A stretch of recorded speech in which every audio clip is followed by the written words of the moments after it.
Hello students, today we are going to discuss physical properties of metals from the chapter Metals and Nonmetals, class 10th Science.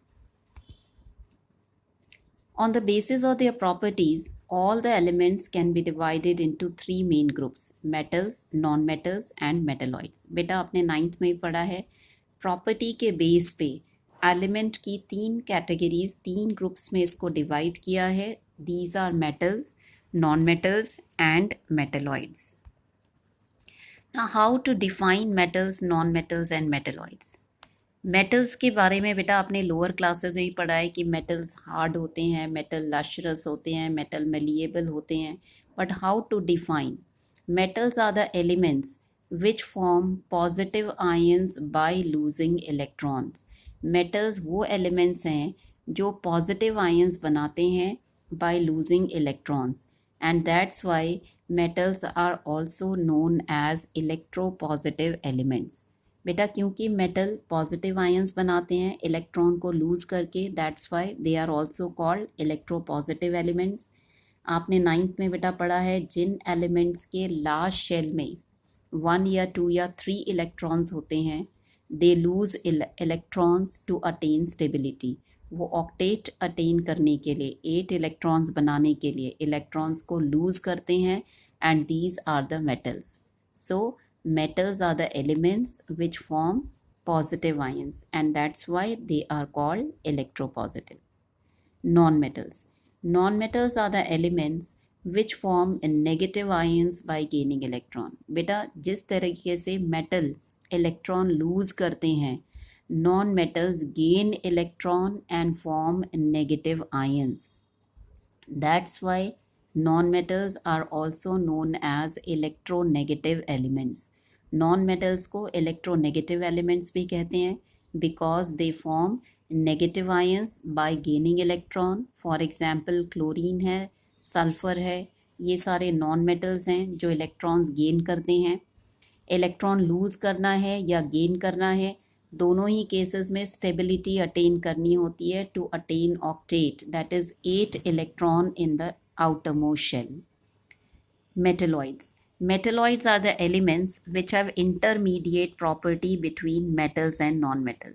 Metalloid वो elements हैं जिनकी property intermediate होती है between metals and non-metals.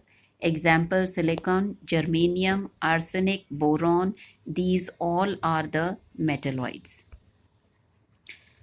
Physical properties of metal.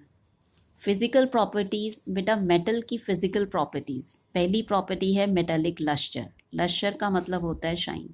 Metal in their pure states have shiny surface. Metal का surface shiny होता है pure state में, so they have metallic lustre. Metals are generally hard. Metals ज़्यादातर hard होते हैं. Exceptional बेटा यहाँ पर हैं. कुछ मेटल ऐसे होते हैं जैसे सोडियम, पोटेशियम, वो बहुत ही सॉफ्ट हैं. दे can be cut with the help of knife. ये जो मेटल की हार्डनेस है ये वेरी करती है from metal to metal. Malleability. Metals can be beaten into thin sheets. This property is called malleability. Metal की पतली शीट्स बनाई जा सकती हैं. बेटा आपने देखा होगा आयरन की शीट्स बनती हैं, टिन की शीट्स बनती हैं. So these all are the metals. So these metals are called malleable. Metals can be beaten into thin sheets. Gold और सिल्वर ऐसे मेटल्स हैं जो मोस्ट मेलिएबल हैं. Next property is ductility. The ability of metals to be drawn into thin wire is called ductility. Metals की thin wires, पतली wires बनाई जा सकती हैं. This property is called ductility. Metals are called ductile. Gold बेटा most ductile metal है. 1 gram gold से 2 kilometre length की वायर बनाई जा सकती है. That's why gold is the most ductile metal. Metals are good conductor of heat. ज़्यादातर metals good conductor of heat होते हैं. Silver and copper are the best conductor of heat. आपने देखा होगा इसीलिए cooking utensils जो होते हैं उसमें copper का base लगाया जाता है because copper is the best conductor of heat. लेकिन lead और mercury ऐसे metals हैं जो poor conductor of heat हैं. Metals are good conductor of electricity. बेटा मेटल्स इलेक्ट्रिसिटी के भी गुड कंडक्टर होते हैं। Silver is the best conductor of electricity. आपने इलेक्ट्रिसिटी चैप्टर में भी पढ़ा था, सिल्वर की लीस्ट रेजिस्टिविटी होती है, that's why it is the best conductor of electricity. Metals are sonorous. What is the meaning of sonorous? Sonorous का मतलब बेटा ये है कि मेटल्स में अगर हम हिट करेंगे they will produce sound. So most of the metals are sonorous. Now physical properties of non-metals. Non-metals की जो physical properties हैं they are opposite to that of metals. आपने ये पढ़ा कि मेटल शाइनी होते हैं, non metals are dull except iodine. यहाँ पे एक्सेप्शंस हैं। आयोडीन एक्सेप्शनल नॉन मेटल है जो लस्चरस होता है, शाइनी होता है।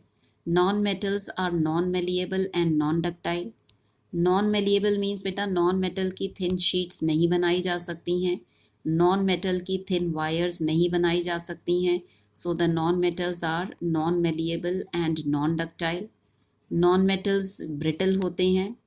Non metals are poor conductor of heat and electricity. Non metal electricity और हीट दोनों के ही पुअर कंडक्टर हैं, लेकिन यहाँ भी एक्सेप्शन है graphite which is a non-metal but it is a good conductor of electricity. Non-metal occur in all the three states. Non-metal matter की तीनों states में मिलते हैं, solid, liquid and gas. अगर हम solid के example बेटा देखें तो इसमें sulfur non-metal है, solid state में है, bromine liquid state में मिलता है, non-metal है, hydrogen oxygen non-metal है, gaseous state में मिलते हैं. So non-metals they occur in all the three states, solids, liquids and gas. Non-metals are non-sonorous. It means non-metals को अगर हम hit करेंगे they will not produce sound. Now exceptions.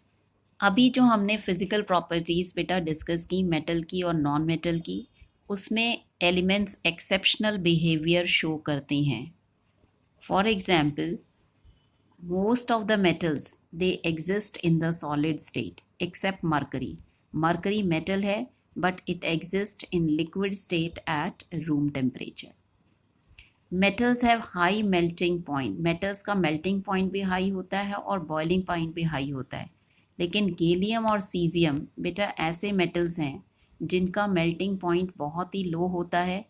ये इनका melting point इतना low होता है कि if we keep them in our palm they will melt. अगर आप इन्हें अपनी हथेली पे भी रखेंगे तो ये मेल्ट हो जाएंगे. So gallium and caesium shows exceptional behaviour. ये मेटल हैं but they have very low melting point.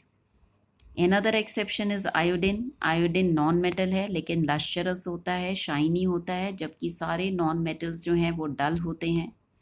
Graphite allotrope of carbon is a good conductor of electricity.